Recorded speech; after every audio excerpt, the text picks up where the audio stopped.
11 মাস রাইখা মারা চলে গেছে, এরপরে বাচ্চা বলতেছে মা তুমি ফিরে আসো। এখন তোমার মা কই? হ্যাঁ, মাও চলে গেছে। মা জানোই না কই? মা তুমি জানোই না কই? যে তোমার এইখানে দিয়ে গেছে কি? দাদি। আর বাবা?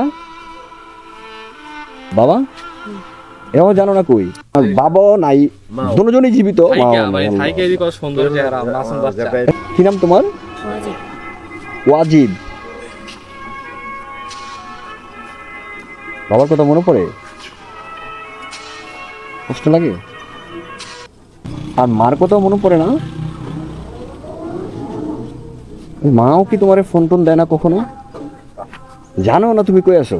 আচ্ছা তোমার এই জামাটা কে কিনা দিছে? হ্যাঁ হ্যাঁ, একজন দিছে। কি ইচ্ছে পুরানোই দিছে? তাহলে আগে দিছিল, এই ছিড়ছি কিভাবে তোমার এটা? হ্যাঁ, তোমার নতুন জামা কি? টান খেয়ে ছিঁড়ে গেছে। তোমার মার নাম কি জানো? মার নাম জানো না? বাবার নাম জানো নি? কি নাম? আক্তার খান। মানে তুমি কতটুকু বয়সে মা চলে গেছে? 11 মাস। এটা কি মানুষ না ডাকাইত? তোমার বলছিল কে এটা? তোমার যখন 11 মাস দাদি দাদি বলছিল। হ্যাঁ, দাদি মনে হয় দেখাশোনা করছে একটা। দাদি তোকে দিয়ে গেছে, দাদি তো সব কিছু করে। অজীব, কার জন্য কান্না আসে আমার কাছে? আসো, কার জন্য আসে কান্না? বাবার জন্য না মার জন্য? মার জন্য। আরে কিছু কইবানি, যদি কোনো কারণে তোমার মা এই ভিডিওটা দেখে, কি বলতে চাও মারে? কিছু বলবা? না, তুমি আমার কাছে না আসতো তোমার কাছে? আল্লাহ, এর পরে ভালোবাসো মারে?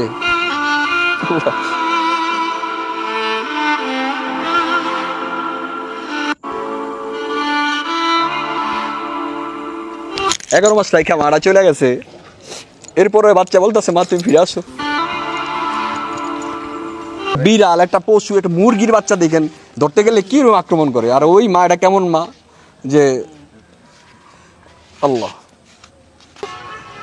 আচ্ছা আমি তো আমার এক আমেরিকান প্রবাসী ভাই আমার কিছু টাকা দিছে অন্য একটা বাচ্চারা দেওয়ার জন্য, ওই বাচ্চার ফ্যামিলি নিতে একদিন না। আমি কিছু ভাই টাকাটা কি করবো, তাহলে অন্য এতিমদেরকে দিয়ে দেন। আচ্ছা পাইলে এবারে এটা হচ্ছে আমার আরিফ ভাই, আমেরিকা প্রবাসী, উনি দিচ্ছে, ওনার তরফ থেকে দিলাম। হ্যাঁ, আরিফ ভাইয়ের জন্য দোয়া করবা ইনশাল্লাহ। আল্লাহ যেন আরিফ ভাইয়ের ভালো রাখে। হ্যাঁ।